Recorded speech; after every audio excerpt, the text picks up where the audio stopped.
The great चाय paratha debate. Should you ditch your favourite breakfast? समझ में तो आ ही गया होगा इस टाइटल से कि हम आज क्या बात करने वाले हैं। सर्दियों में नॉर्थ इंडिया में चाय और पराठा बेस्ट फ्रेंड होता है, बेहतरीन नाश्ता होता है, खाने में यम्मी तो लगता ही है, और साथ में मतलब मम्मियों का जो प्यार होता है ना उस पराठे में, वो बस उमड़ के आता है ना, और हर किसी को पसंद भी बहुत आता है। लेकिन क्या आप जानते हैं कि चाय और पराठा, ये जो दोस्ती है, ये जो कॉम्बिनेशन है, वो हमारे हेल्थ के लिए बिल्कुल अच्छा नहीं है। कैसे? चलिए जानते हैं। सबसे पहले बात तो ये है कि जो पराठा होता है वो हाई कैलोरी, बहुत सारा फैट, सब कुछ होता है इसमें, क्योंकि हम उसमें रिफाइंड ऑयल डालते हैं, जिसकी वजह से वो थोड़ा सा अनहेल्दी हो जाता है। अब थोड़ा सा अनहेल्दी इसलिए बोला क्योंकि अब आपको मैं एकदम से बोल दूं कि पराठा अनहेल्दी होता है तो मतलब आपको गुस्सा तो आ जाएगा, है ना। मैं नहीं चाहती आपको गुस्सा आए, तो मोटा मोटा ये कहना चाहती हूँ मैं, जो रिफाइंड ऑयल उसमें यूज किया जाता है उसको बिल्कुल भी यूज करने की जरूरत नहीं है।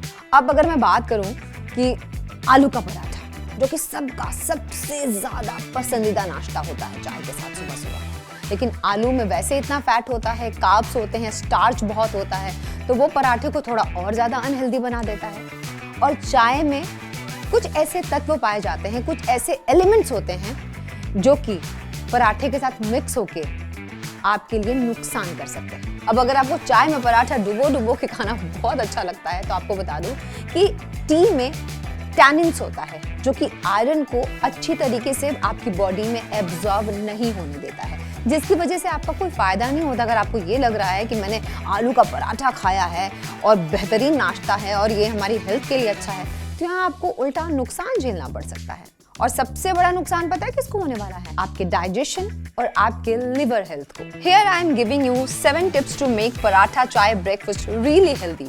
How? Let's check it out. पहला option, mix green vegetables with floor. कहने का मतलब ये है कि सर्दियों का मौसम है, ऐसे में पालक, केल और मेथी हर जगह आपको, हर दुकान, हर वेजिटेबल की शॉप पे मिल जाएगी। तो अगर आप उसका पराठा बनाते हैं तो वो आपके लिए ज़्यादा हेल्दी होगा, क्योंकि उसमें मिनरल्स भी होते हैं, विटामिन्स भी होते हैं और फाइबर्स भी होते हैं। तो सर्दियों में अगर आपको खाना है तो हरे पत्तेदार जो सब्जियां हैं उनका पराठा ज़रूर खाइए। Number 2, use protein rich paratha stuffing.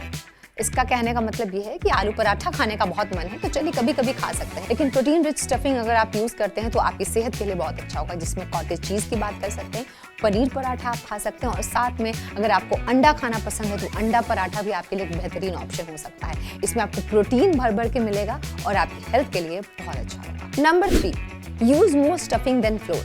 मतलब आटे से ज्यादा जो स्टफिंग है अगर आप उसका इस्तेमाल करते हैं तो आपका पराठा ज्यादा हेल्दी होगा, यानी आटा कम और जो स्टफिंग आप उसमें डाल रहे हैं उसकी मात्रा थोड़ी ज्यादा होनी चाहिए। Number 4, cook it on iron tawa. आजकल नॉनस्टिक का जमाना तो है ही, हर किसी को लगता है नॉनस्टिक है, बड़ा अपग्रेडेड है, बड़ा ही अप मार्केट है, लेकिन क्या आप जानते हैं कि नॉनस्टिक को जब आप बहुत ज़्यादा हीट करते हैं तो वो टॉक्सिन्स छोड़ता है, जिसकी वजह से हमारी हेल्थ खराब हो सकती है। लेकिन अगर हम आयरन का तवा यूज़ करते हैं, यानी कि लोहे का तवा अगर यूज़ करते हैं तो वो आयरन छोड़ता है, जिसका फ़ायदा हमें होता है। अगर आयरन की कमी आपको है तो आपके लिए बहुत अच्छा होगा कि आयरन के ही बर्तन में आप खाना बनाएं या फिर आयरन के तवे पे ही पराठा बनाएं। Number 5, cook it plain and then spread ghee on it. यानी कि प्लेन बनाइए पराठा, मतलब जो भी आप स्टफिंग कर रहे हैं, जिस तरीके से भी आप बना रहे हैं, आप उसको पहले बना लीजिए और उसके ऊपर से घी लगाइए, तो ये आपके लिए ज्यादा बेनिफिशियल होगा। Number 6, enjoy it with curd. चाय के अलावा अगर आप कर्ड यानी कि दही के साथ पराठा खाते हैं तो आपकी हेल्थ के लिए अच्छा होगा। दही प्रोबायोटिक होता है, आपको अच्छे से पता है कि दही में खुद ही इतने सारे गुण होते हैं, लेकिन अगर पराठा के साथ दही खाते हैं तो खाने में यमी और टेस्टी तो लगेगा ही, साथ ही आपकी सेहत के लिए भी बहुत अच्छा होगा। नंबर 7, अब चाय पीना पसंद है उसको तो आप डिच नहीं कर सकते, so drink tea after an hour of your breakfast. यानी कि ब्रेकफास्ट करने के ठीक 1 घंटे के बाद आप चाय बेशक पी सकते हैं, जिससे आपको एसिडिटी भी नहीं होगी, ब्लोटिंग भी नहीं होगी, आपके मुंह का जो टेस्ट है वो भी बरकरार रहेगा। और पराठा चाय की जो दोस्ती है ना, यहाँ थोड़ी सी दरार तो हमें डालनी पड़ेगी, लेकिन हाँ, आपकी सेहत के लिए दरार तो मामूली सी है ना।